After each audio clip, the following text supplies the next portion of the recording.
Hola, sean bienvenidas y bienvenidos a este gran podcast Voces Divergentes. Mi nombre es Ingrid Barredo y les doy la más cordial bienvenida a este primer episodio del podcast que hemos preparado para todos ustedes para crear un espacio de reflexión, de diálogo y de transformación educativa.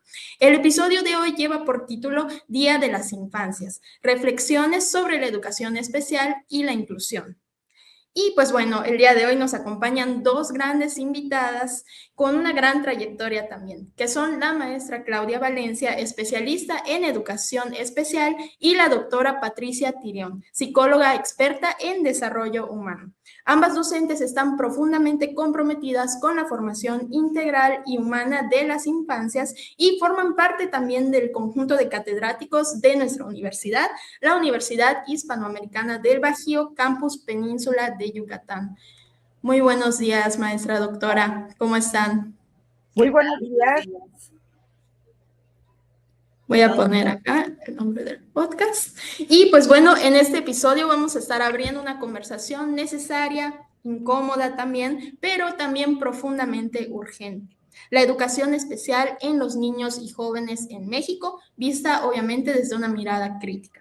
Buscamos generar un diálogo honesto sobre los retos, los avances y también las perspectivas que hay al respecto, reconociendo la diversidad no solamente como un desafío, sino también como un valor fundamental en nuestra sociedad para fomentar pues esta creación de una sociedad precisamente más justa, más inclusiva y verdaderamente humana.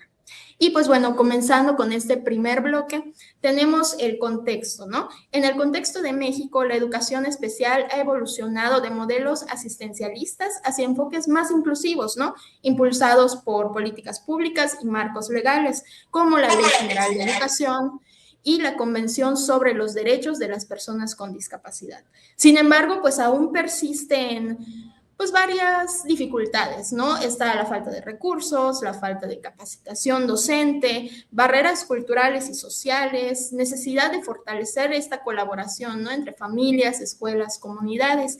Y el Día de las Infancias es un espacio precisamente que nos invita a reflexionar sobre cómo podemos garantizar que todas las niñas y niños, independientemente de sus condiciones y características, puedan ejercer también una educación de calidad que respete su dignidad y que también, obviamente, potencie sus capacidades. Entonces, hoy, junto a ustedes, maestra Claudia, doctora Patti, pues abrimos este diálogo con una pregunta que no busca respuestas fáciles, sino provocar esta reflexión crítica.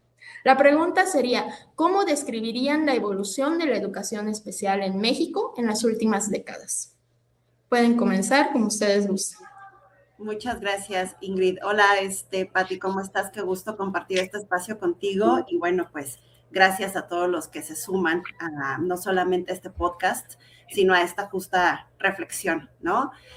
Porque definitivamente desde mi expertise considero que el tema de la inclusión en nuestro país sigue estando rezagada, aunque sí es verdad que en la actualidad pues ya se trata, ¿no? A través de diferentes programas o modelos educativos de proporcionar la información necesaria, pues la información ahí sigue, ¿no? Pero la práctica en el día a día, la práctica en las aulas, sigue estando ahí, guardada en esas cajas. Entonces, yo me atrevería a decir que más que un problema de falta de capacitaciones o de falta de herramientas, espacios, etcétera, hace falta más bien, pues sí, una concientización de nosotros, el cuerpo docente, de lo que es realmente la inclusión y de cómo trabajar diferentes estrategias dentro de nuestra aula, cómo involucrar a todas las personas partícipes en un proceso de enseñanza-aprendizaje, porque es verdad, la inclusión no está en un lenguaje, o sea, no es lo que se puso de moda en algún momento, ¿no? El ella y esos pronombres, sino realmente la inclusión es, desde mi punto de vista, entender que todos los seres humanos somos tan iguales como diferentes, pero que también dentro de un proceso de enseñanza-aprendizaje necesitamos involucrarnos todos los agentes partícipes de un proceso, que son los papás, las escuelas, las instituciones, el gobierno, o por supuesto los estudiantes, y tener esa disposición como hacedores de la educación, estar abiertos para poder darle un seguimiento a estas personitas que en realidad pues tanto nos necesitan, pero que también tanto nos enseñan. Así es, completamente de acuerdo. Doctora. Muy amable, muchas gracias. También un gusto compartir este espacio con ustedes. Y como bien dice Claudia, yo creo que es algo interesante. Yo creo que también, bueno, hemos avanzado como en escritos, como en esta parte de rescatar derechos, pero creo que la inclusión va más allá, que no solamente es en la educación especial, sino para muchas personas diferentes. Y estoy de acuerdo que existe personal entrenado, capacitado para ello, pero también en esta parte de inclusión, en estas escuelas normales, vamos a llamarlo así, el personal eh, eh, profesional de profesores, les falta todavía como este acercamiento, como que se les quite este miedo, esta circunstancia de decir, ¿cómo lo abordo? ¿Por qué? Porque en la educación especial hay diferentes matices y es un abanico de posibilidades, ¿no? Dentro de una clasificación de una discapacidad, pues hay una gran diversidad, ¿no? Que lo podemos ver. Pero también entrar en este concepto, ¿no? Que la capacidad es diferente, pues entra en una gama total, ¿no? Para hacer. Me queda claro que debe haber un compromiso personal y de la sociedad misma para ello. Por eso muchos padres de familia que están conscientes y que reconocen que sus hijos tienen una diferencia con el resto de los niños, buscan espacios para hacerlo. Es un reto que es inmenso. ¿Por qué? Porque no solamente hablamos, como bien lo dices, de cultura, de idiosincrasia, sino también de estructuras físicas, de infraestructuras, para que estas personas puedan moverse, no solamente dentro de las aulas, sino también dentro de su sociedad, dentro de su entorno, para hacerlo. Y claramente es factible que podamos hacerlo. Y creo que es esta parte importante de trabajar. Y me parece interesante que en estos días de la infancia, que no solamente pensemos como en un niño, como con condiciones normales, ¿no? Sino como en esta diversidad que tenemos para hacerlo. Y creo que una parte fundamental para mí desde la parte del desarrollo humano tiene que partir de la familia, desde el conocimiento y el reconocimiento que necesitan ayuda. Aunque existen organizaciones no gubernamentales, existen centros de apoyo, ¿no? En donde el chico puede desarrollarse, pero al final de cuentas, todos tenemos que ser copartícipes de esto, ¿no? Sí. Así es. Justo. Sí, justo. Ay, perdóname, totalmente de acuerdo con lo que dices, que ahorita mientras estaba escuchando a Pati, como que me venían muchas cosas a la cabeza, ¿no? Una lluvia de ideas, Sí, precisamente. y situaciones, ¿no? Porque creo que también algo que pasa, y por favor corríjame si me equivoco, de repente pensamos en discapacidad, ¿no? Porque pues la palabra es así, y pensamos solamente como en esa ausencia de, ¿no? A lo mejor la discapacidad motriz, la cognitiva, que las parálisis, los síndromes, ¿no? Y nos casamos como con lo que vivimos en el día a día, el síndrome de Down, el autismo, ¿no? Las parálisis motoras, etcétera. Pero también hay otro tipo de trastornos, ¿no? Y otro tipo de discapacidades a las que nos enfrentamos en las aulas, en los problemas en el aprendizaje, las dislexias, las dislalias, discalculias, los trastornos de esos de reto, ¿no? En donde los niños finalmente manifiestan una situación no de problema, porque no son niños problema, sino son niños que necesitan un seguimiento diferente, ¿no? Entonces, así es. También tendríamos que empezar a concientizarnos en el aula o en el ámbito educativo y familiar desde aceptar que mi hijo tiene un TDAH o aceptar e informarme, ¿no? Que mi hijo tiene una situación que necesitamos no atacar, no, sino caminar junto con él, involucrar a todos sus actores, no para que le tengan ese sentimiento de, ay, pobrecito, no, sino de, a ver, ¿cómo podemos hacer que el entorno le ayude y sea un apoyo en equipo, en conjunto, ¿no? Claro, así es, y pues precisamente más adelante vamos a platicar un poquito más al respecto de todos estos ejes, ¿no? Que intervienen en la formación de un niño con discapacidad de cualquier tipo y la importancia que tienen también en su desarrollo como tal, ¿no? También tenemos el tema del acompañamiento emocional. Es el siguiente tema que vamos a abordar ahorita.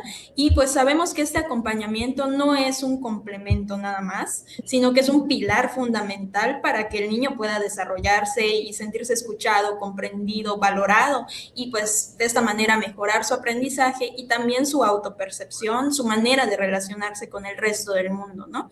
Y pues en el contexto de la educación especial, pues muchas veces existen estas barreras académicas, sociales y emocionales, y es entonces donde entra el acompañamiento y se convierte en una herramienta para fortalecer su seguridad, su confianza y también su sentido de pertenencia, ¿no? No nada más hablando de los logros académicos, sino también de su bienestar propio y pues de esperar no nada más resultados, sino también la construcción de ciertos vínculos que le van a ayudar a lo largo de toda su vida. Y es justamente a partir de este punto de donde sale nuestra siguiente pregunta, que es, ¿qué estrategias ayudan a fortalecer pues esta resiliencia, esta autoestima en niñas y niños con necesidades educativas especiales? Bueno, me gustaría comenzar porque creo que el tema de inteligencia emocional se ha puesto de moda, ¿no? O sea, como que está en la punta del lanza.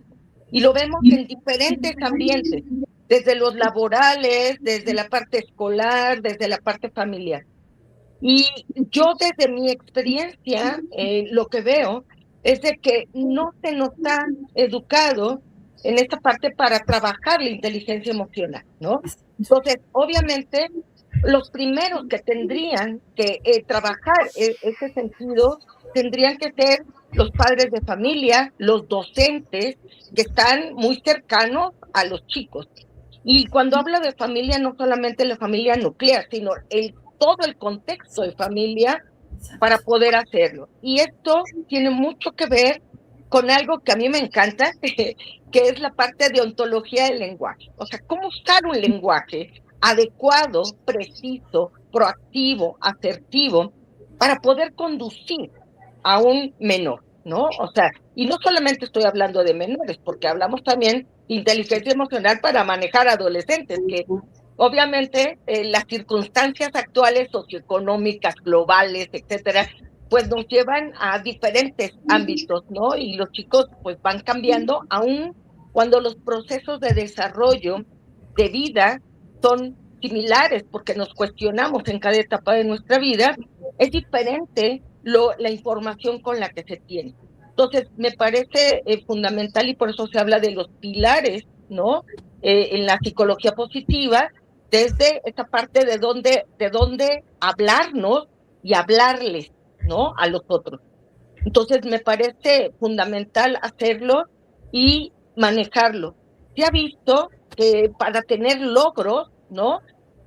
Hablamos en este sentido de la inteligencia emocional, ¿no? O sea, en esta parte interesante. Inclusive Goleman, en el libro que tiene de competencias de inteligencia emocional en el ámbito laboral, habla de esta parte de competencias estrella, ¿no? O sea, como que en este sentido de decir qué es lo más importante.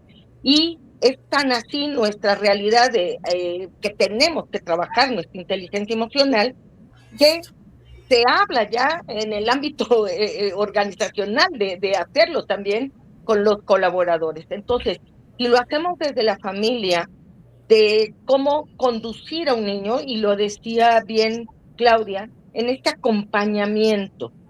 No es resolver, no es darles todo en este momento, sino cómo conducirlos para que ellos puedan autorregular, gestionar emociones.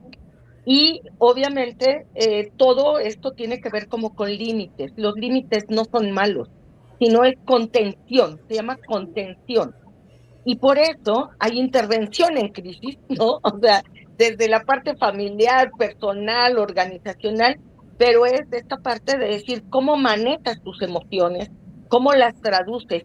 Pero yo creo que no solamente es eso, sino cómo las verbalizas, cómo las manifiestas.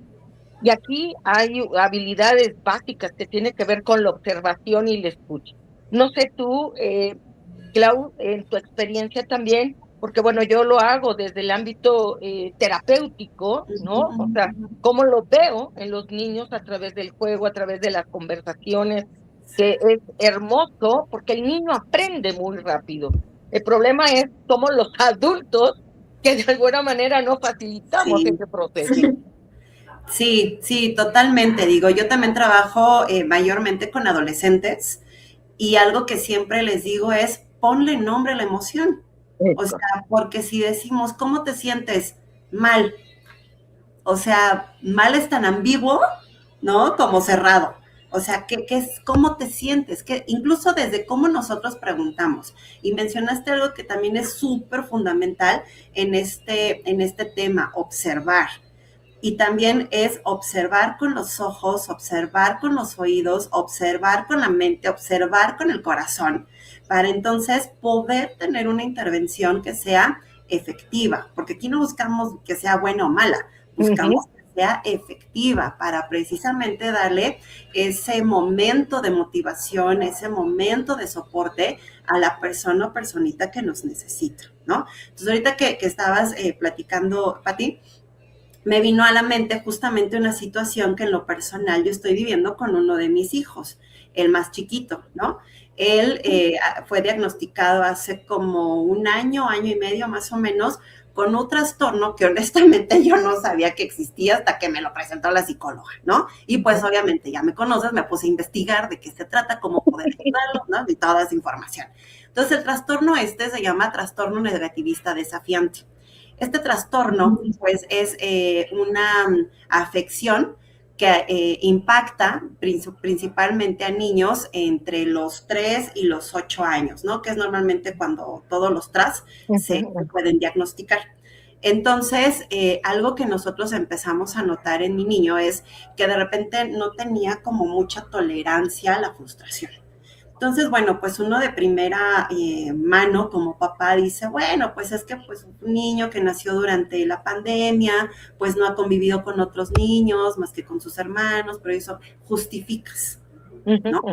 Pero ya cuando entra un entorno social en donde hay más niños de su edad, y de repente empieza a tener reacciones de irritabilidad, de enojo, de que no soporta la frustración, de cuestionamiento. O sea, él es un niño que se cuestiona todo el tiempo, ¿no? Y te pregunta y te dice y te trata... Te reta.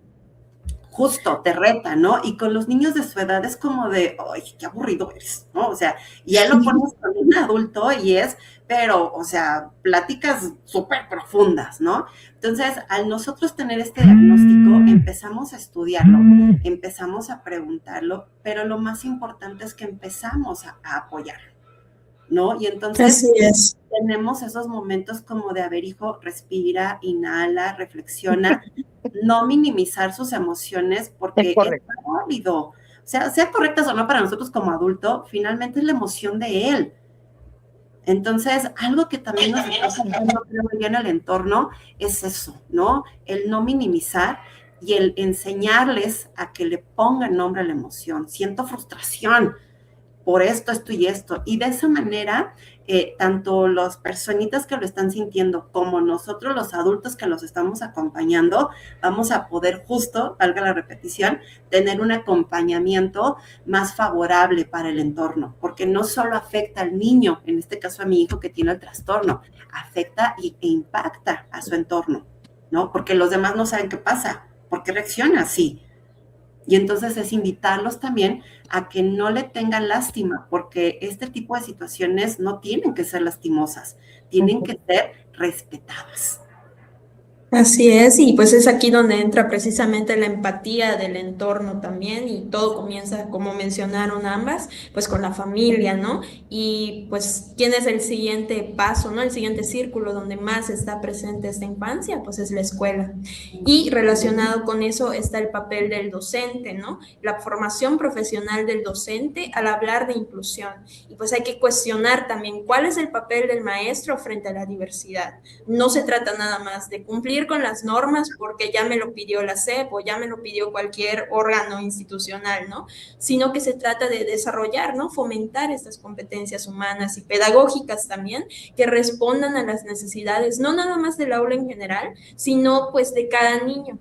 Y desde esta perspectiva es que surge la siguiente pregunta: ¿cómo podemos pasar de un enfoque precisamente normativo a una perspectiva ética, integral, genuina de inclusión? Pati. Es una pregunta muy compleja, ¿no? Sí. Y esto creo que tiene que ver con esta parte de compromiso hacia tu profesión, ¿no? O sea, esa pasión que tienes por desarrollar personas, pero también tiene que ver con el compromiso de la familia, ¿no? Claro. Vemos de muchas veces hay una persona con una discapacidad que nace en el seno de una familia y hay alguien que huye, ¿no? O sea, como la huida, como el primer momento. Y sí, comento esto porque también en la escuela, o sea, tengo esta normatividad que me dice que tengo que incluir a chicos. Y hasta en escuelas privadas dice, bueno, le vamos a poner una persona sombra, ¿no? Ahí lo tenemos. Pero hay un momento que pasa el tiempo y dicen, no lo podemos tener, no puede incorporar. Y lo excluyen de una escuela, siendo particular, ¿no? O sea, y estos son casos reales. O la otra es decir, lo enjuicio, lo etiqueto y entonces lo voy excluyendo dentro de la misma aula, ¿no? Entonces lo voy separando, lo voy aislando, ¿no? Y no lo integro, no lo incorporo al resto del grupo, en donde también el resto del grupo tendría que aprender en esta diversidad, ¿no? O sea, en esta comprensión, en este sentido. ¿Y quién lo hacemos? Los adultos. Porque los niños, o sea, los niños van a ver que hay una diferencia con el otro. Pero es más fácil que incorporen a alguien, ¿no?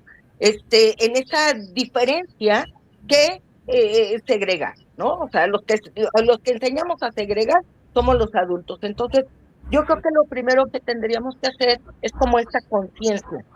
Y comentaba en un congreso que estuvimos, ahí precisamente de la universidad, con una maestra que decía, maestra, yo trabajo con docentes, y los docentes, o sea, cuando llega un niño diferente, me dice, ¿por qué a mí? ¿Por qué me lo pones de mi grupo? Como tutor, que yo tengo que estar ahí o estar en la materia.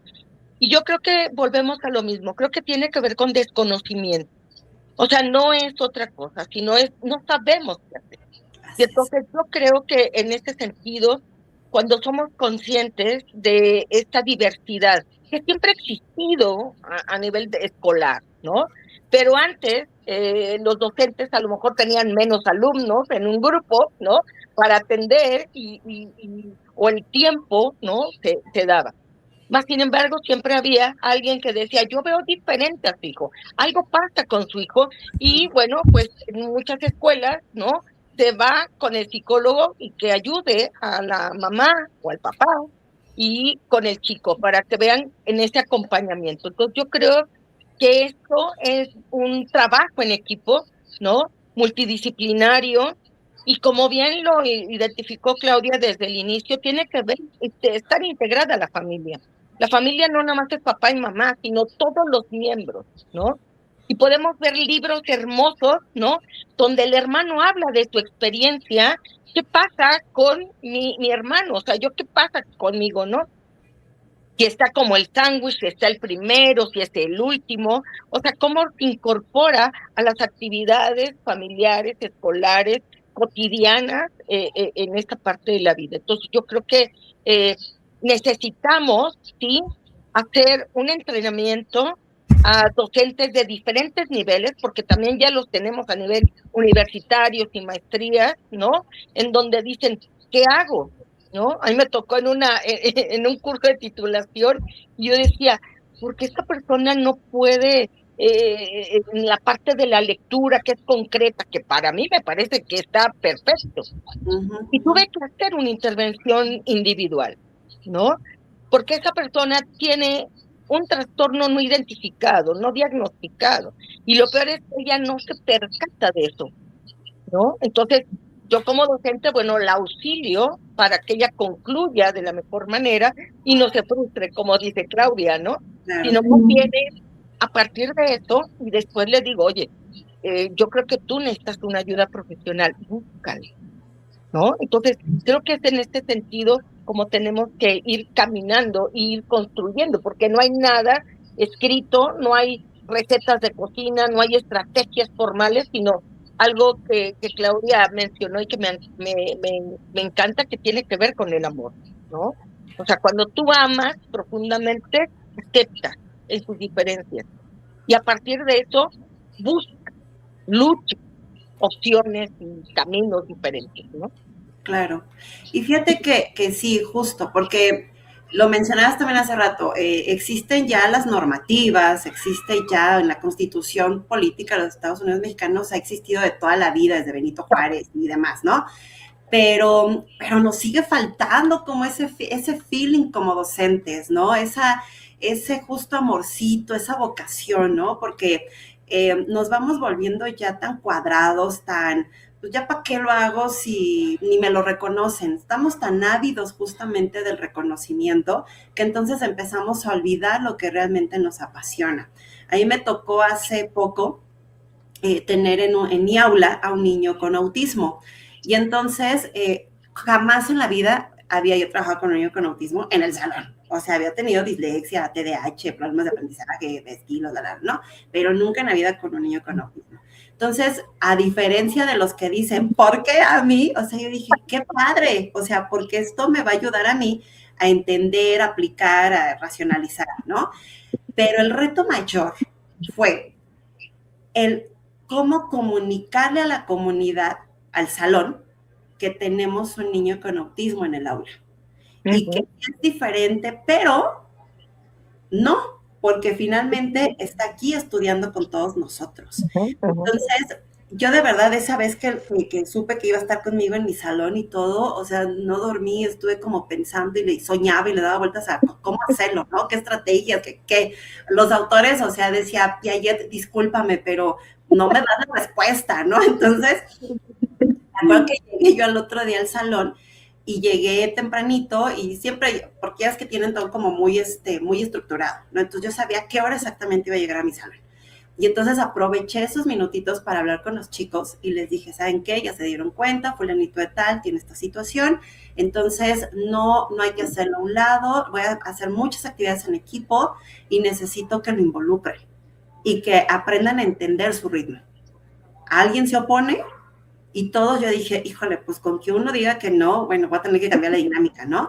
Pues afortunadamente todos aceptaron y fue como una dinámica tan bonita que pudimos rescatar en el salón, que ya llegó un momento en el que ya todo funcionaba de manera súper orgánica, ¿no? Claro. Y entonces, al final, se me acercaron 2 que 3 chicos y me dijeron, ¿sabes qué? Gracias, Miss, porque nos enseñaste a entender lo que es el respeto y nos enseñaste a entender su mundo, porque él todos los días se esfuerza por entender nuestro mundo, ¿no? Entonces, yo creo que, insisto, algo con lo que tenemos que empezar es con la parte de la vocación, o sea, realmente nos tenemos que preguntar, ¿por qué y para qué soy docente? Porque ser docente es todo un paquetote, no nada más es transmitir conocimientos, es estar en una constante actualización, en una constante búsqueda, en un constante aprendizaje, pero lo más importante, en una constante aceptación.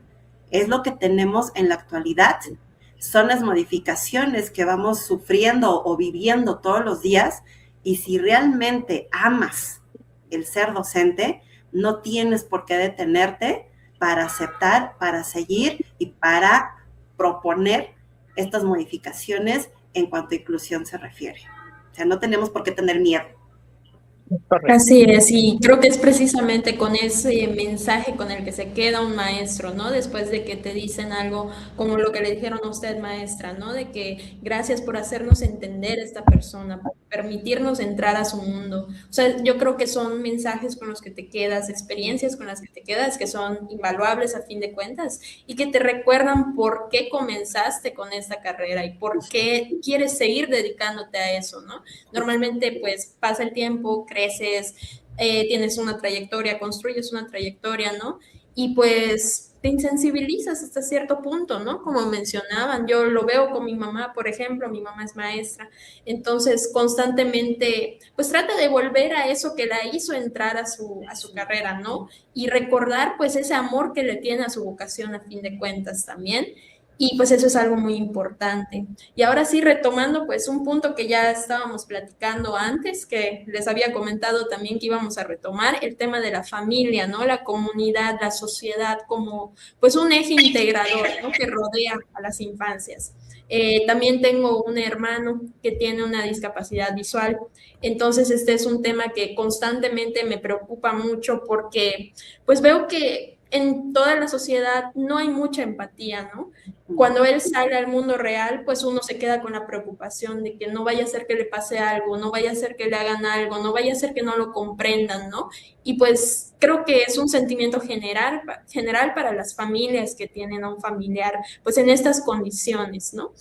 Entonces, lo siguiente que quiero preguntar y que me parece muy importante también es qué estrategias pueden favorecer la sensibilización social para que la diversidad no sea vista como un obstáculo, sino como una riqueza para pues toda nuestra comunidad. Híjole, pues yo creo que primero, o sea, estamos regresando como al punto, ¿no? Primero es esa concientización, o sea, saber, porque antes era un mito, bien lo dijo Patti, todo esto ha existido desde que el ser humano está sobre la tierra, ¿no? Pero antes era como pecado y era esa creencia como de Dios me castigó y entonces ocultaban a las personas que tenían algún tipo de discapacidad, ¿no? Fuera cual fuera. Ahorita no, ahorita ya está un poquito más abierto, pero no está aceptado, porque no hemos sido conscientes de que tenemos personas con debilidad visual, que tenemos personas sordas, que tenemos personas con síndrome de Down, que ya hasta se casan y pueden tener hijos, porque son capaces de hacerlo, ¿por qué no? ¿No? Entonces, yo creo que es eso, es empezar a trabajar en la concientización. Afortunadamente, creo yo, ahorita ya muchas empresas se han sumado como a esta concientización de las discapacidades, ¿no? No sé si pueda decir marcas, pero una de las empresas que a mí más me gusta por esta concientización, es Samsung. Samsung es una empresa que se ha preocupado precisamente por las personas con discapacidad visual y las personas sordas. Entonces, hace de repente campañas, tiene Samsung, por ejemplo, en su línea, prometo que no me están patrocinando ni nada, pero en su línea telefónica y demás, como ese apoyo, ¿no? De asistentes que hablan lengua de señas, por ejemplo, o que hablan braille, y entonces te dan asistencia para poder solucionar problemas técnicos con tus aparatos, ¿no? Porque los sordos también pueden utilizar celulares, claro, los ciegos también, ¿no? Entonces nadie dice que no, claro que pueden hacerlo. Oxxo, por ejemplo, también es una empresa que se ha preocupado por contratar a personas con algún tipo de discapacidad, ¿no? Y entonces les da sus uniformes y ellos solitos se presentan y te dicen, esto es lo que yo soy esto, y bueno, te dan, en el caso de los sordos, te dan el papelito.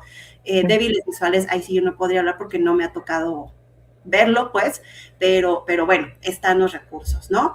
Entonces, y también tenemos otra cosa que es bien importante que antes no teníamos y que son pues las redes sociales. Entonces ahorita tú te metes a cualquier red social y te encuentras a personas, hay una chica que se llama Laura Bowser, que sus papás, ella es una chica coda, es decir, sus papás son sordos y ella y su hermanita son oyentes. Entonces ellas tuvieron que aprender lengua de señas desde bebecititas prácticamente.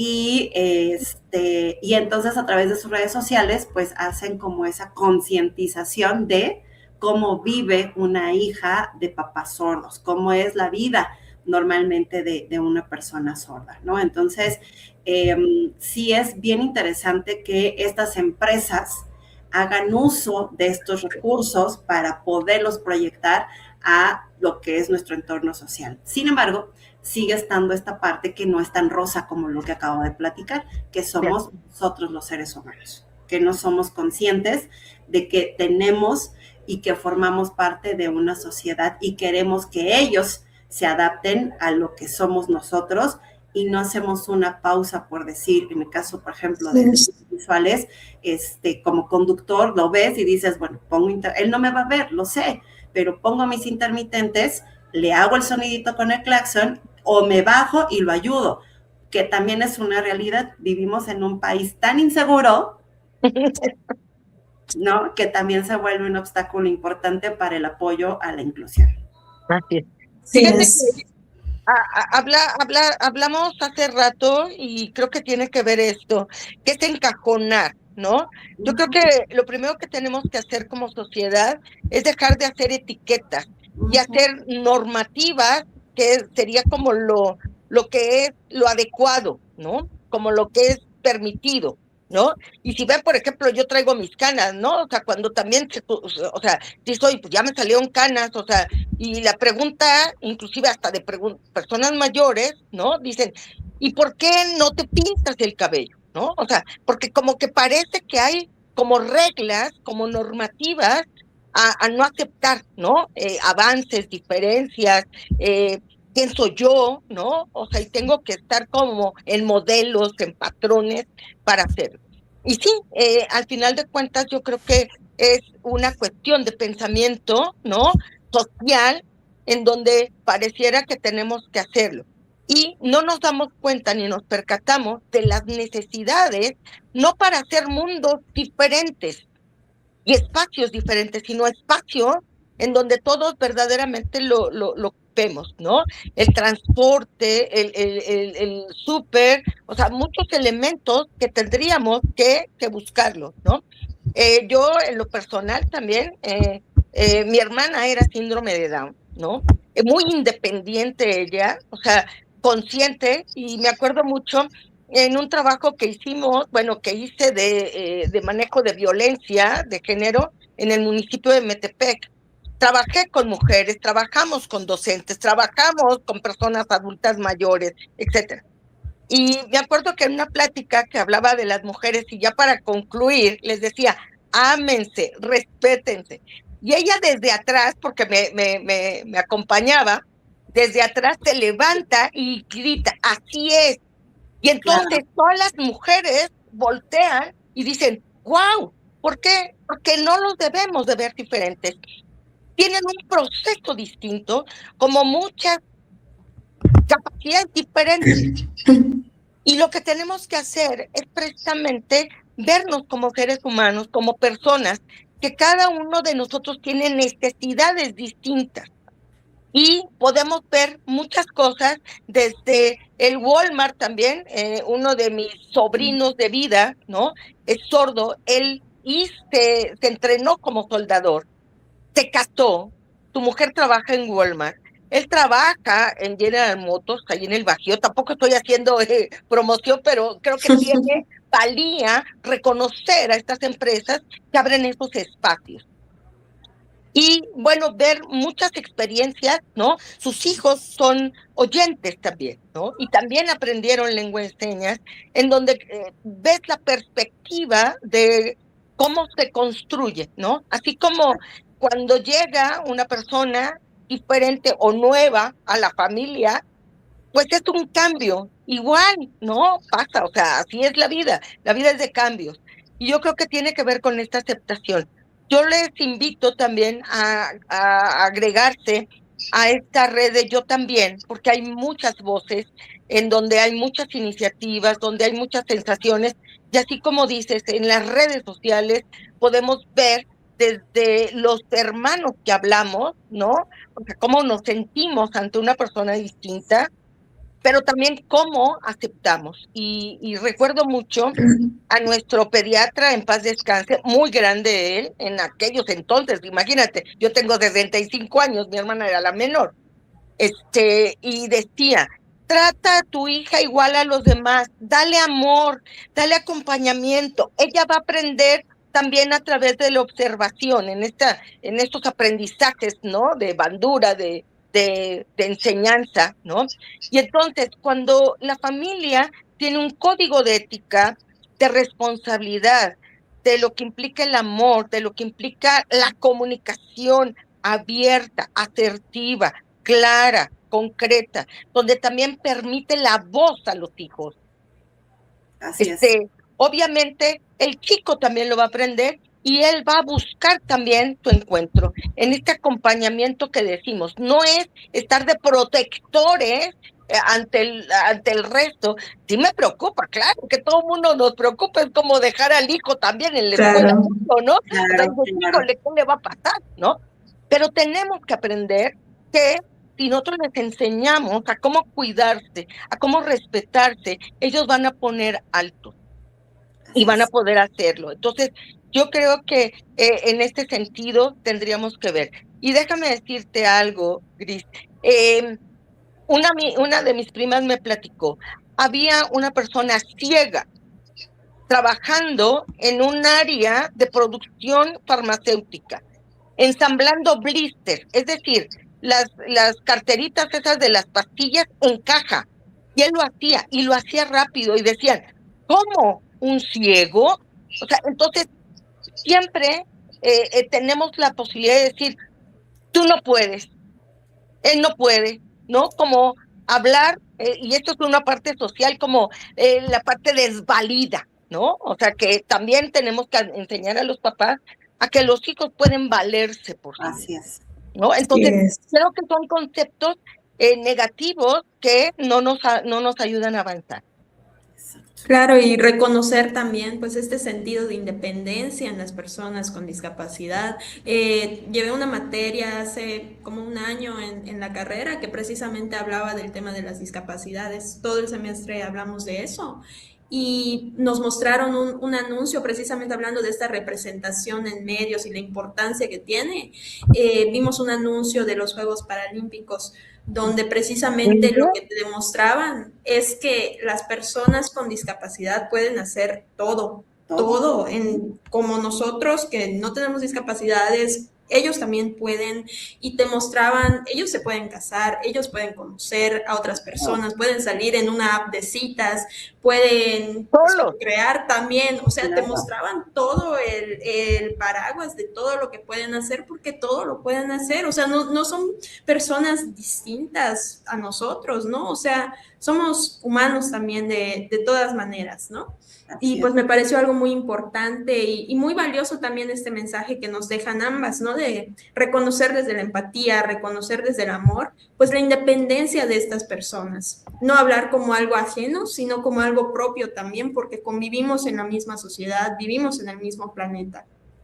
Y pues bueno, acercándonos también un poco más al cierre de este episodio, pues como pudieron sentir, me imagino, y como nuestra audiencia igual va a poder ver, recorrimos no nada más ideas sueltas, sino también realidades que pues nos convergen por todos lados, ¿no? Los retos, los avances, las tensiones que hemos presentado también en cuanto a la educación especial en nuestro país. Y pues hoy más que nunca creo que entendemos y nos queda muy en claro que la educación especial, la inclusión es algo que no se puede quedar nada más que en el discurso, que en las normativas, que en un código penal, lo que sea, sino que es algo que nos trasciende, es algo con lo que vivimos, es una realidad de todos y cada uno de nosotros, ¿no?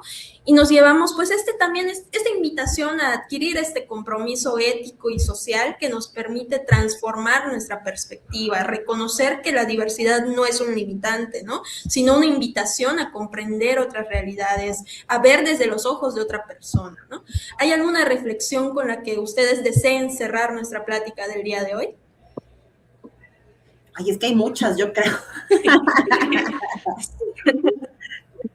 Híjole, es que yo creo que podríamos hablar horas y horas y horas de este tema y no acabaríamos, ¿no? Yo lo único que quiero es invitar a todas las personas que nos están viendo, escuchando, a todos los que están estudiando psicología, pedagogía principalmente, pero es una realidad, abarca todas las disciplinas, que no tengan miedo, de ser empáticos, que se atrevan a hacer la diferencia. Recordarán en la plática que tuvimos ahora en el Congreso por allá en Yucatán, algo que yo mencionaba mucho es que hagamos magia. O sea, si queremos cambiar al mundo, tenemos que empezar por nosotros, ¿no? Si yo estoy en un entorno en donde llega un compañero que es sordo, pues no, o sea, dejar de pasar los papelitos, haz la iniciativa por aprender lengua de señas. O sea, ya ahorita hay tantas fundaciones, tantas escuelas que te enseñan. En mi caso, por ejemplo, de repente en mi TikTok subo, ¿no? Que el abecedario, que los signos o que los números, como cosas muy básicas si tú quieres, pero que te da como esa herramienta. Si está el chico del Oxxo que es sordo, de verdad que va a sonar muy raro lo que voy a decir, pero a mí me encanta cuando yo voy a ese Oxxo y está él, porque entonces no solo puedo practicar, sino puedo ver su rostro de felicidad, de decir, wow, tú sabes mi idioma, tú practicas y hablas mi misma lengua, ¿no? Entonces, es muy bonito ver cómo esas personas que tienen una discapacidad, cualquiera que sea esa, son aceptados por alguien, ¿no? Entonces, se ponen felices también por sentirse vistos, sentirse reconocidos. Justo. Entonces, yo creo que si queremos que realmente la inclusión tenga ese impacto que estamos platicando nosotras aquí en este momento, sí se puede lograr, pero cada uno de nosotros empezar a sembrar semillitas. Maestros que están en este ámbito educativo, padres de familia, no tengan miedo, agradece porque estás viviendo una experiencia como esta. Sí, es verdad, es de impacto, pero puedes tú ayudarnos a hacer la diferencia. Entonces, súmense, de verdad, y juntos hagamos esa diferencia, trabajemos en esa empatía y seamos observadores y agentes de un cambio social importante, porque ellos nos necesitan y nosotros a ellos. Correcto. Y fíjate que yo agregaría cosas como visibilizar al otro. Y visibilizar al otro es ver al otro realmente, ¿no? No como algo que pasa por ahí, sino visibilizarlo, ¿no? El otro tiene sus diferencias como yo las tengo y como todo el mundo tenemos. Y creo que esta visibilización es importante y hacer algo tan sencillo como a veces, buenos días, gracias, buenas tardes, buenas noches, hablarles por su nombre es visibilizar. Y obviamente empezar nosotros mismos a cambiar nuestro lenguaje, a quitarnos todas esas palabras negativas hacia mí y hacia los otros. ¿Cómo me dirijo al otro? No es ese o esa, tiene un nombre, es una persona que siente y que piensa, ¿no? Y que no hay formas correctas o no hay personas idóneas, no hay personas ideales. Los ideales se hicieron para alcanzar y ser mejores personas, para trabajar cada uno de nosotros todos los días, hasta hacer un cambio en nosotros. Y eso impactará, ¿no? Hacia el resto, hacia mi familia, hacia mis colegas, hacia mis estudiantes. O sea, yo creo que empecemos a usar lenguajes más proactivos, menos negativos o enjuiciadores. Yo creo que sería esto. Y sí, como dice Claudia, esto tiene muchas cosas, porque también tiene que ver también con la sexualidad o el enamoramiento. No, es todo un tema, ¿no? Porque hasta los mismos médicos, o sea, necesitan tener esta sensibilización, ¿no? Entonces, yo creo que hay mucho de dónde cortar, pero espero que lo hayan disfrutado como nosotros. Y si ven el podcast y pueden poner comentarios, nos va a dar mucho gusto saber qué tema les interesa y bueno, si estamos listos para ello, lo haremos con todo gusto. Así es. Así es.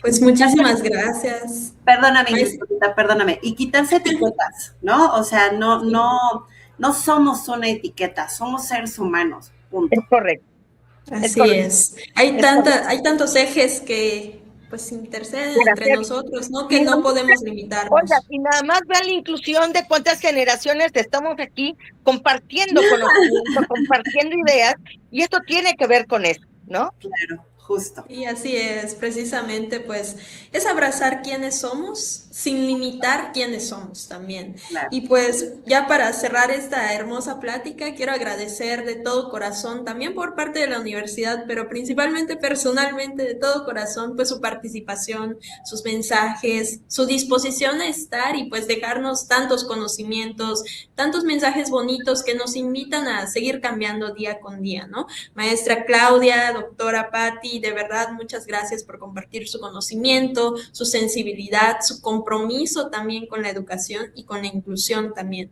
Y también gracias a las personas que pues cuando subamos esto también nos van a ver, nos van a escuchar y pues como mencionaron también, invitarles a cuestionar con nosotras, a ser parte de esta conversación y pues a incomodarnos juntos porque siempre va a haber algo que nos incomode y esa puede ser la semilla del cambio individual también.